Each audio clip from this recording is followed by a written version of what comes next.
नमस्कार, मेरा नाम है सत्सिंह। सबसे पहले आप सभी को होली और फाग की बहुत बहुत शुभकामनाएं।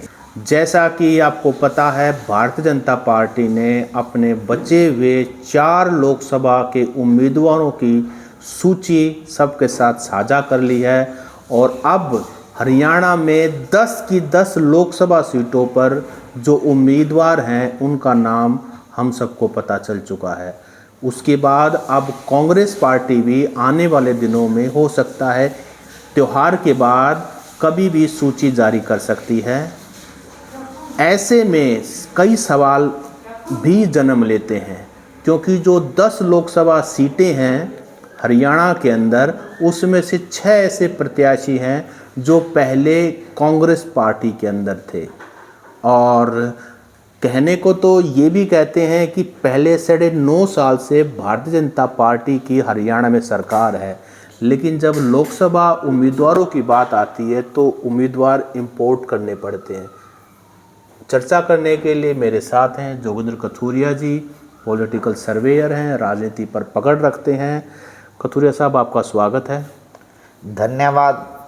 आप सभी दर्शकों को मेरी ओर से भी होली और दुल्हनडी की बहुत बहुत शुभकामनाएं। देखो सर, पहले हम आज जो भाजपा की लिस्ट जारी हुई है, 4 उम्मीदवार कुरुक्षेत्र से नवीन जिंदल, रोहतक से डॉक्टर अरविंद शर्मा, हिसार से रंजीत चौटाला जो कि निर्दलीय विधायक और हरियाणा में बिजली एवं जेल मंत्री हैं, वर्तमान तक बिजली एवं रेल मंत्री हैं, और सोनीपत से मोहनलाल बड़ोली से मोहनलाल कौशिक कहें या मोहनलाल बड़ोली कहें, उन्हें चुनाव मैदान में भाजपा ने उतारा है। तो कथुरिया साहब, इस हिसाब से तो जो ब्राह्मण कोटे की जो सीट, यानी कि भाजपा ने 2 ब्राह्मणों पर दाव लगाया है। बिल्कुल। जब हम पहले वीडियो कर रहे थे तो मैंने इस बात का दावा भी किया था कि जो बाकी बची 4 सीटों पर कम से कम एक जाट प्रत्याशी, हाँ, ये अप्रत्याशित रहा। पिछले 1 साल से रंजीत चौटाला चाह रहे थे कि मैं हिसार से लोकसभा का चुनाव लड़ूं। जब अमित शाह जी सिरसा आए थे तो वो सिरसा में उनके निवास स्थान पर भी गए थे। पर जो भाजपा ने रंजीत चौटाला जी पर दांव खेला है, उसकी मुख्य वजह यही है कि हिसार और सिरसा में देवीलाल परिवार का अच्छा वोट बैंक माना जाता है, जो देवीलाल जी के नाम पर वोट डलता है। तो ये देवीलाल जी के सुपुत्र हैं रंजीत चौटाला जी। और मैं थोड़ा सा इतिहास के बारे में बता दूं कि ओम प्रकाश चौटाला के सीन में आने से पहले जब देवीलाल जी सर्वे सर्वा होते थे, उस समय उनका काम संभालने वाले रंजीत चौटाला ही थे। पूरे प्रदेश में रंजीत चौटाला को ही देवीलाल का राइट हैंड मैन जाना जाता था। बाद में ओम प्रकाश चौटाला की एंट्री हुई और उन्होंने तो पॉलिटिकल सीन बदल के रख दिया। जी देखो, रंजीत चौटाला जी बहुत ही शरीफ नेचर के आदमी हैं, मिलनसार हैं। मैं उनसे कई बार मिला हूँ, रंजीत चौटाला जी से। मैंने उनका इंटरव्यू भी किया था और बिल्कुल रंजीत चौटाला जी की छवि स्वच्छ राजनीतिज्ञ की है। वो चाहे कांग्रेस में रहे, चाहे वो निर्दलीय विधायक रहे, चाहे आज भाजपा में शामिल होकर भाजपा की टिकट पर लोकसभा का चुनाव जी। और जो सिरसा के हमारे साथी हैं वो जानते हैं कि उनकी जो कोठी है वो बरनाला रोड के ऊपर है। इस तरफ जब बरनाला रोड पे जो पार्क है उसमें ओम प्रकाश चौटाला की कोठी, और उसके बैक साइड में सफ़ेद कलर की जो कोठी है वो रंजीत चौटाला की कोठी है। देखो, रंजीत चौटाला जी के बारे में मैं आपको बता रहा था कि ये जब अमित शाह जी सिरसा आए तो इनके निवास स्थान पर तभी से चर्चा शुरू हो गई थी कि भाजपा में, और 7 निर्दलीय विधायकों में से केवल इन्हें ही मंत्री बनाया गया था। जी। भाजपा की नज़र हमेशा दूसरे वोट बैंक पर रहती है। जाट वोट बैंक को किस प्रकार से लुभाया जाए, तो उस क्षेत्र में शायद रंजीत चौटाला जी का चुनाव मैदान में आने से भाजपा 2 लोकसभा सीटों पर फायदा लेना चाहती है। हिसार में तो वो स्वयं प्रत्याशी, और सिरसा में 2 ही लोकसभा सीटों पर सबसे ज़्यादा प्रभाव माना जाता था, जो देवीलाल परिवार का, ओम प्रकाश चौटाला जी का, या लोकदली वोट बैंक कहाँ? मैं रंजीत चौटाला का कई इंटरव्यू सुन रहा था टिकट मिलने के बाद, तो वो बता रहे थे उन्होंने हिसार लोकसभा से पहले भी चुनाव लड़ चुके हैं, शायद साल 2000 का नाम वो ले रहे थे, वो चुनाव लड़ चुके हैं, लेकिन हालांकि वो जीते नहीं थे, लेकिन चुनाव वो हिसार लोकसभा से पहले।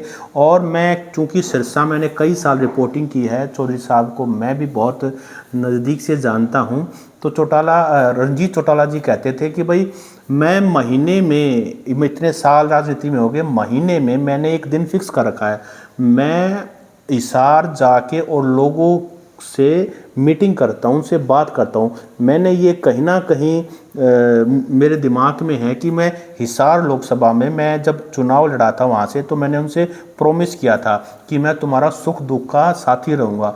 तो वो ये भी एक बड़ी इंटरेस्टिंग बात है कि वो इतने सालों में उन्होंने कभी मिस नहीं किया, उन्होंने कहा कि हर ज़रूर जाता हूँ। सत सिंह जी, मैं आपको एक रोचक बात बता रहा हूँ।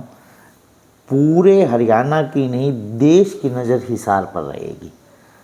उसका एक मुख्य कारण होगा, उनके भाई की, रंजीत चौटाला जी के भाई की पत्नी सुनैना चौटाला जी को प्रत्याशी बनाया है INLD ने जी। और शायद JJP पार्टी की तरफ से नैना चौटाला या दुष्यंत चौटाला, नैना चौटाला आते हैं तो 2 बहुओं के विरुद्ध ससुर जी होंगे, या ससुर जी के विरुद्ध 2 बहुएं होंगी, या दुष्यंत चौटाला आते हैं तो एक ही परिवार की 3 पीढ़ियां मैदान में होंगी। तो आप एक नजर चौटाला वर्सेस चौटाला होगा। और कहीं इस चीज़ का फायदा कांग्रेस को ना चला जाए। कांग्रेस के पास हम वहाँ OBC कार्ड के अलावा कोई विकल्प नहीं बचता। देखो, विजेंद्र सिंह यदि मैदान में आते हैं तो मुझे लगता है जो कांग्रेस की रणनीति ये रहेगी कि जाट वोट बैंक, तो जाट मतदाता तो 4 पार्टीज में बंट जाएगा।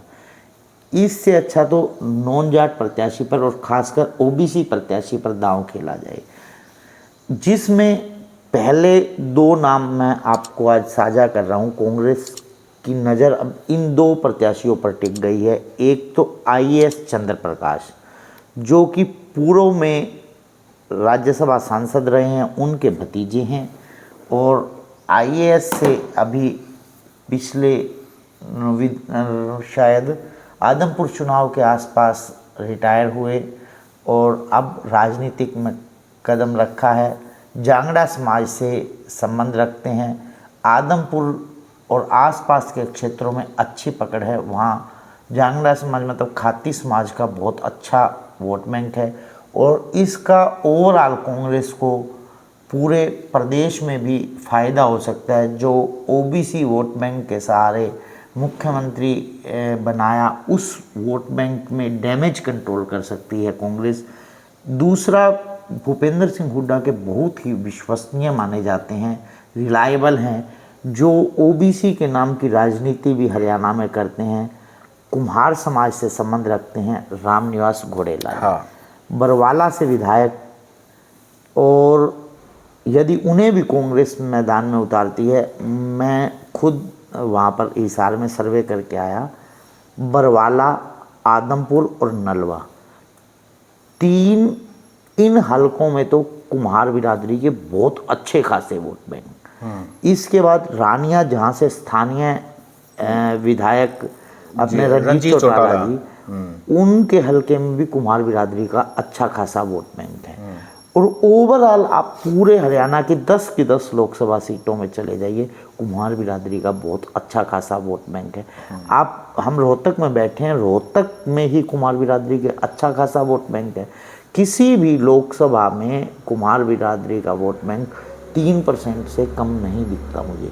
तो रामनिवास घोड़ेला या IAS चंद्र प्रकाश, इन पर कांग्रेस दांव लगाकर जो जाट कम्युनिटी का के वोट बैंक का तो बंटवारा होगा, नॉन जाट का वोट बैंक या OBC का वोट बैंक एक मुश्त लेने के लिए एक और प्रत्याशी मुझे समझ में आ रहा है, शायद कुमारी शैलजा या रणदीप सिंह सुरजेवाला चंद्रमोहन बिश्नोई की पैरवी कर सकते हैं।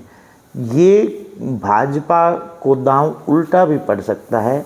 आत्मघाती भी साबित हो सकता है रणजीत चौटाला को मैदान में उतारना। तो इसमें कथुरे साहब, कैप्टन अभिमन्यु काफ़ी समय से वहाँ एक्टिव थे, मेहनत कर रहे थे, तो उनकी टिकट कटने का क्या आप लगते हैं? अगर उनको जाट प्रत्याशी ही उतारना था और भारतीय जनता पार्टी में कैप्टन अभिमन्यु शुरू से राजनीति उन्होंने भारतीय जनता पार्टी में की है, पुराने कार्यकर्ता हैं, रोहतक से चुनाव भी लड़ चुके हैं, नानून से विधायक भी रह चुके हैं और खट्टर सरकार में फाइनेंस मिनिस्टर भी रह चुके हैं, तो उनको ना दे के रणजीत चौटाला जो कि निर्दलीय विधायक थे, उनको कैबिनेट की शपथ भी ले ली थी, उनको वो भी छोड़ना पड़ेगा, कांग्रेस से इम्पोर्टेड कैंडिडेट हैं, ऐसा क्यों? कि इसके पीछे क्या रणनीति देखते हो आप? देखो, इसके पीछे मुझे बैक डोर में मनोहर लाल खट्टर की राजनीति या रणनीति दिखाई देती है।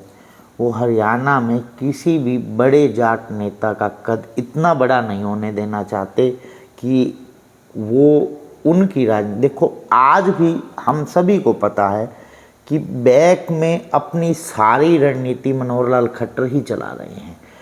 पहले वो सीएम थे, आज सुपर सीएम है। केवल चेहरा बदला गया है। ओबीसी का वोट बैंक लेने के लिए भाजपा की एक रणनीति है। आज भी जो हरियाणा में नीतियां बन रही हैं वो बैक डोर पर जो चल रही है वो मनोहर लाल खट्टर की ही चल रही है। देखो, कैप्टन अभिमन्यु की टिकट कटवाने में मैं बड़ा हाथ मनोहर लाल खट्टर का ही मानता हूँ। मनोहर लाल खट्टर किसी भी ऐसे चेहरे को इतना बड़ा नहीं होने देना चाहते जो अपनी चलाए। वो पहले भी जब अपना मंत्रिमंडल पूरा सफाया हो गया, उसमें भी कहीं ना कहीं बैकडोर पर मनोहर लाल खट्टर की रणनीति। अब देखिए, मंत्रिमंडल का जब विस्तार हुआ उसमें 2 सीनियर मोस्ट पर्सन्स को ठिकाने लगा दिया गया, जिसमें अनिल विज, राव इंद्रजीत, और उसके बाद मैं तो ये भी मानता हूँ कि भजन लाल की विरासत को भी ठिकाने ही लगाने का प्रयास किया वो गया। सम्मान नहीं दिया गया था, या जिसको कह करके कुलदीप बिश्नोई ने कांग्रेस छोड़ करके बीजेपी में आए थे, क्योंकि विधायक तो पहले से विधायकी तो उनके पास घर में थी ना, लेकिन उसके बाद उन्होंने भव्य को वहाँ से चुनाव लड़वाया, बीजेपी में शामिल करवाया, और चुनाव के वक्त ये कहा गया है कि मंत्रालय तो जो है ना मंत्री पद तुम्हें मिलेगा। शायद आपने तो कवरेज किया है। उप मुख्यमंत्री की भी बात चली थी भव्य बिश्नोई की, और नॉन जाट के अंदर बहुत फेमस प्रसिद्ध चेहरा रहा है भजन लाल परिवार। उन्होंने सदा ही नॉन जाट वोट बैंक की राजनीति की है। भाजपा को इस बात का डर था कि कहीं ना कहीं non Jat vote bank Kuldeep Bishnoi के नाम पर कांग्रेस में, लेकिन उनको तो ना तो लोकसभा टिकट मिली ना मंत्री पद मिला।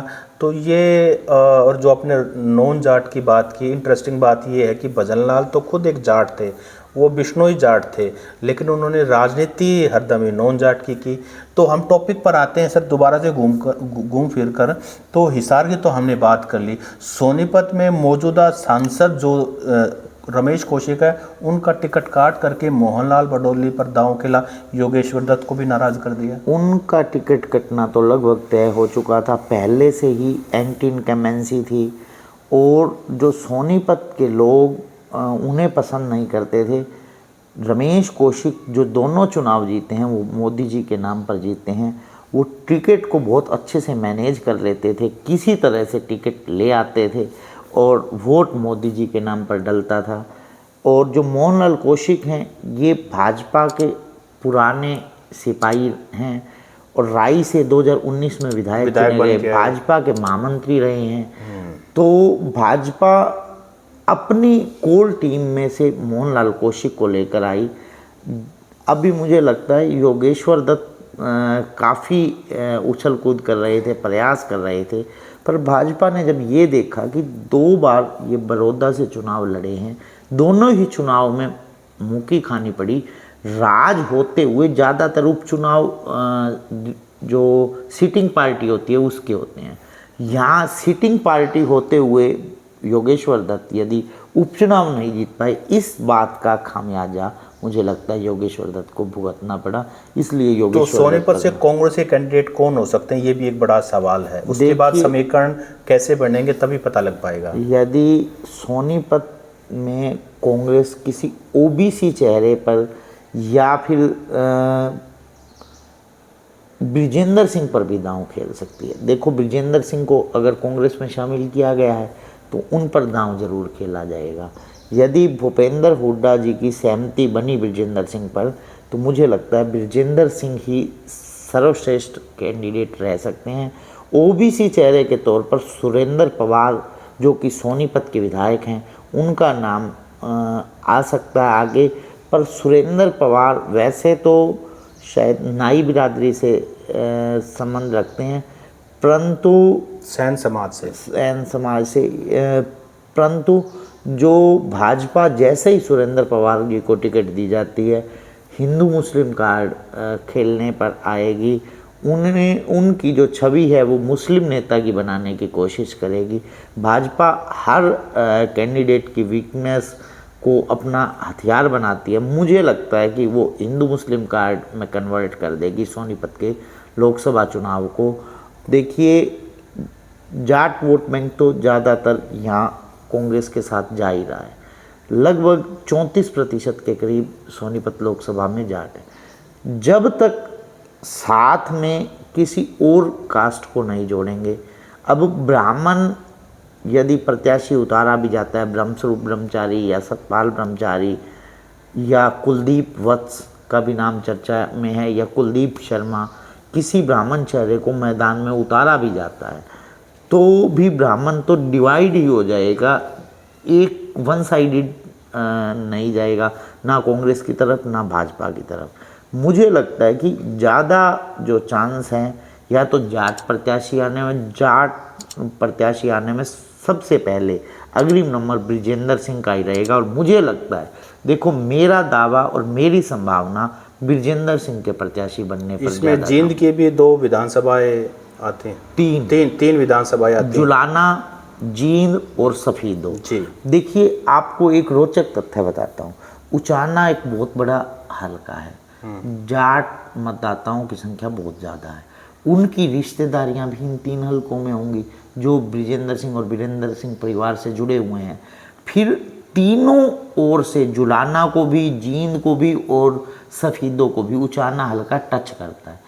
तो इसलिए मुझे लगता है कि ब्रिजेंद्र सिंह ही फाइनल प्रत्याशी। जी, अब आते हैं कुरुक्षेत्र पर। कुरुक्षेत्र में जो है नवीन जिंदल ने फाइनली बिल्कुल आखिरी कुछ समय पहले दिल्ली में भारतीय जनता पार्टी ज्वाइन कर ली और उन्होंने ट्वीट भी किया। लेकिन जो बात आपने योगेश्वर दत्त के बारे में कही कि वो 2 चुनाव हार चुके थे, तो अगर नवीन जिंदल की बात करें, वो तो बाहर की पार्टी के कैंडिडेट थे। 2009 के बाद वो कोई चुनाव जीते नहीं थे और 2014 में इसी भारतीय जनता पार्टी ने उन पर कोयला घोटाला के आरोप लगाकर उनको घेरा था। आज सब कुछ साफ हो गया। देखिए, भाजपा एक ऐसी वॉशिंग मशीन है, ऐसी गंगा है, जो भी नाला इस गंगा में आके गिरता है वो पवित्र हो जाता है। अब किसी पर भी कोई भी आरोप लगाओ, यदि भाजपा में आता है तो उसे क्लीन चिट मिल जाती है। यहाँ भाजपा में शामिल होते ही वो कोल घोटाला जो भी था या नहीं था, ऐसा कहा जाता है। हाँ, ऐसा कहा जाता है। नवीन जिंदल को क्लीन चिट मिल गई है। नवीन जिंदल भाजपा के प्रत्याशी हो चुके हैं। अब मैं आपको बता रहा हूँ, भाजपा की एक मजबूरी बन चुकी थी एक वैश्य समुदाय के नेता को टिकट देना। तो बनिया वर्सेस बनिया होगा, क्योंकि इंडिया गठबंधन के सुशील गुप्ता पहले से ही हैं, बनिया है, इधर से दोबारा से पूरे हरियाणा का बनिया समाज केजरीवाल के प्रति संवेदना व्यक्त करके आम आदमी पार्टी की तरफ ना चला जाए, जो कि आज बीजेपी का कोर वोट बैंक में माना जाता है। इसलिए मजबूरी में नवीन जिंदल को प्रत्याशी बनाया गया। वहाँ लगभग 60,000 के करीब बनिया वोट्स हैं। अब देखना होगा कि वहाँ के जो बनिए हैं नवीन जिंदल की तरफ जाते हैं या सुशील गुप्ता की तरफ। लेकिन हमें ये भी नहीं भूलना चाहिए कि वहाँ एक बहुत बड़ा नेता अभय सिंह चौटाला भी चुनाव लड़ रहे हैं और अवेश जाटों की बहुत ज़्यादा वोट है। और अभय सिंह चौटाला इंडियन नेशनल लोकदल के सर्वे सर्वा हैं, ओम प्रकाश चौटाला के सुपुत्र हैं, देवीलाल के पोते हैं। हमें उनको हल्के में नहीं लेना चाहिए। देखिए 3 लाख के करीब जाट मतदाता हैं। देखो हल्के में तो नहीं ले रहे, पर जो जनता का सर्वे, देखो हम तो जनता के बीच में जाके पूछते हैं। मेरा एक अलग तरीका है सर्वे करने का। मैं जिस भी हलके में जाता हूँ उस हलके में मतलब जो रिपोर्ट तैयार करता हूँ वो अप्रोक्स ठीक रहती है। आज के सर्वे में देखिए दिन ब दिन गेन कर रहे हैं अभय चौटाला। आज के सर्वे में मुझे लग रहा है लगभग 1 लाख मतों के करीब अभय चौटाला पहुंच चुके हैं। देखिए 3 लाख वहाँ पर जाट मतदाताओं की तादाद है। सभी सारे के सारे तो ना तो कांग्रेस की तरफ जाएंगे, ना अभय चौटाला, वहाँ तो कांग्रेस का प्रत्याशी ना सुशील गुप्ता की तरफ जाएंगे, ना नवीन जिंदल की तरफ जाएंगे, ना अभय सिंह चौटाला की तरफ जाएंगे। मैं कतूरे साहब अभय सिंह चौटाला का नाम इसलिए ले रहा हूँ क्योंकि जब किसान आंदोलन था तो पूरे हरियाणा में एकमात्र ऐसा विधायक थे अभय सिंह चौटाला जिन्होंने इस्तीफा दिया किसानों के सपोर्ट में। और जो कुरुक्षेत्र वाली बेल्ट है ये सभी के सभी जाटों की, जट की और किसानों की जो है ना ये भूमि है। तो यहाँ पर संवेदना जो है देखो वो उनके प्रति जुड़ी थी। आज देश में रीजनल पार्टीज खत्म होती जा रही हैं। आप अधिकतर सीटों पर देखिए मुख्य राष्ट्रीय पार्टियों के कैंडिडेट्स का मुकाबला सीधा भाजपा के साथ होता है। रीजनल पार्टीज को तो जो राष्ट्रीय पार्टियां हैं वो केवल इस्तेमाल कर रही हैं। अब मुझे लग रहा है कि देखो चुनाव तो सुशील गुप्ता वर्सेस नवीन जिंदल ही होगा। यहाँ पर तिकोना मुकाबला नहीं होगा। केवल अभय सिंह चौटाला लगभग 1 लाख के करीब मत लेकर और अधिकतर जाट मतदाताओं के जो वोट लेकर एक फैक्टर का काम करेंगे कि वो कौन जीत रहा है और कौन हार रहा है। मुझे ये लग रहा है कि जो जितने भी अभय सिंह चौटाला के वोट बढ़ते जाएंगे उतना नवीन जिंदल सेफ जोन में होते जाएंगे, उतना सुशील गुप्ता को नुकसान होगा। जी, और अब हम आते हैं रोहतक लोकसभा में, क्योंकि रोहतक लोकसभा एक ऐसी सीट है जो पूरे हरियाणा में सबसे हॉट सीट मानी जाएगी। क्योंकि यहाँ पर 2019 में जो प्रत्याशी थे डॉक्टर अरविंद कुमार शर्मा, भारतीय जनता पार्टी ने उनको दोबारा से मैदान में उतारा है। और 2019 में डॉक्टर अरविंद कुमार शर्मा ने दीपेंद्र सिंह हुड्डा, कांग्रेस के प्रत्याशी भूपेंद्र सिंह हुड्डा के सुपुत्र को हराया था करीब 5000 के करीब वोटों से। तो 2024 में वही कॉन्टेस्ट दोबारा देखने को मिलेगा, लेकिन इस बार शायद परिस्थितियां बदली हुई हैं। कथूरिया साहब, दीपेंद्र सिंह हुड्डा ने अनाउंस कर दिया कि वो खुद चुनाव लड़ना चाहते हैं। भूपेंद्र सिंह हुड्डा ने भी दीपेंद्र सिंह हुड्डा का नाम, हालांकि अभी तक ऑफिशियल लिस्ट कांग्रेस की आई नहीं है, लेकिन ये लगभग तय माना जा रहा है कि रोहतक लोकसभा सीट जो है वो दोनों के बीच में लड़ी जाएगी। देखिए मैं पहले भी दावा कर चुका था कि ये रोहतक का चुनाव दीपेंद्र सिंह हुड्डा वर्सेस अरविंद शर्मा ही होगा, क्योंकि भाजपा ने काफ़ी कैंडिडेट्स के नाम पर विचार किया, परंतु अरविंद शर्मा से बेहतर चेहरा केवल बाबा बालकनाथ या सुधा यादव हो सकते थे, क्योंकि ब्राह्मणों से ज़्यादा वोट अहीर या यादव बिरादरी के थे। भाजपा यादव प्रत्याशी इसलिए नहीं उतार पाई, यहाँ राव इंद्रजीत का दबाव काम किया भाजपा पर। राव इंद्रजीत हरियाणा में किसी दूसरे यादव प्रत्याशी के पंजे नहीं लगने देना चाहते।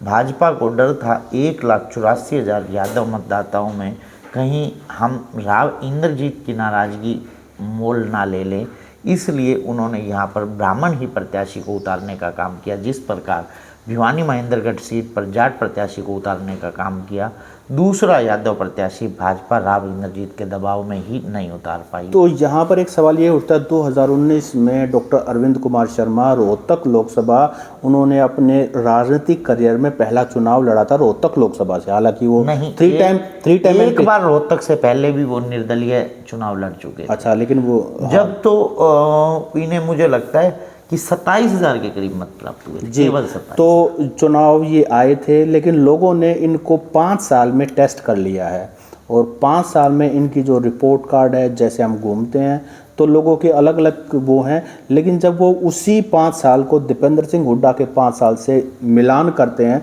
तो पाते हैं कि जो फ़र्क है वो बहुत बड़ा फ़र्क है। जहाँ दीपेंद्र सिंह हुड्डा एक बहुत बड़ी लिस्ट गिनाते हैं डेवलपमेंट की, मैंने ये दिया वो दिया, चाहे वो IIM की बात हो, चाहे वो सड़कों की बात हो, रेल की बात हो, मेट्रो की बात हो, बहुत सारे प्रोजेक्ट वो गिनाते हैं।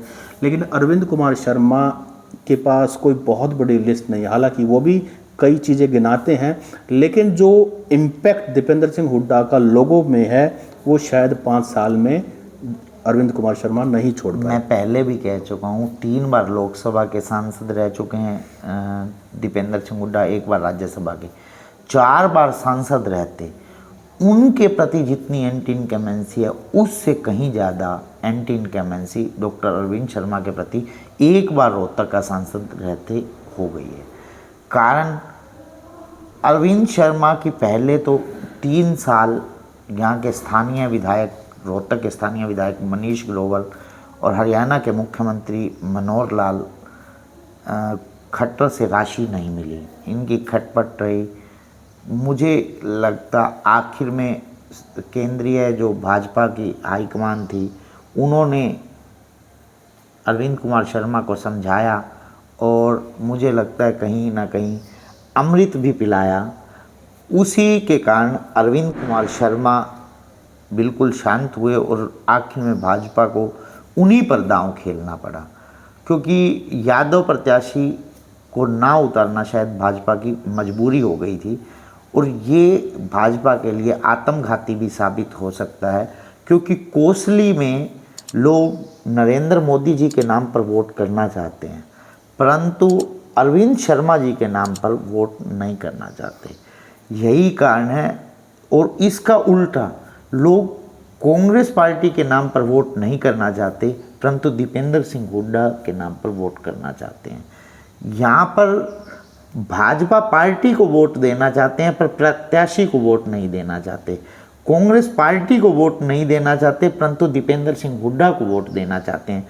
यदि प्रत्याशियों के आपस में तुलना की जाएगी तो दीपेंद्र सिंह हुड्डा बहुत हैवी प्रत्याशी। इसमें एक बात और हम मतलब मैं ऐड करना चाहूँगा, देखो एक ये भी फ़र्क होता है कि जो वोटर्स हैं उनको ये पता है कि भूपेंद्र सिंह हुड्डा का जो गढ़ है वो रोहतक है, यानी कि रोहतक लोकसभा है। जब ये 10 साल मुख्यमंत्री रहे तो उन्होंने रोहतक, इन पर ऐसा आरोप लगा कि रोहतक को इन्होंने बहुत तवज्जो दी और अपने निर्वाचन क्षेत्र को, अपने लोगों को जो है इन्होंने ओबलाइज किया।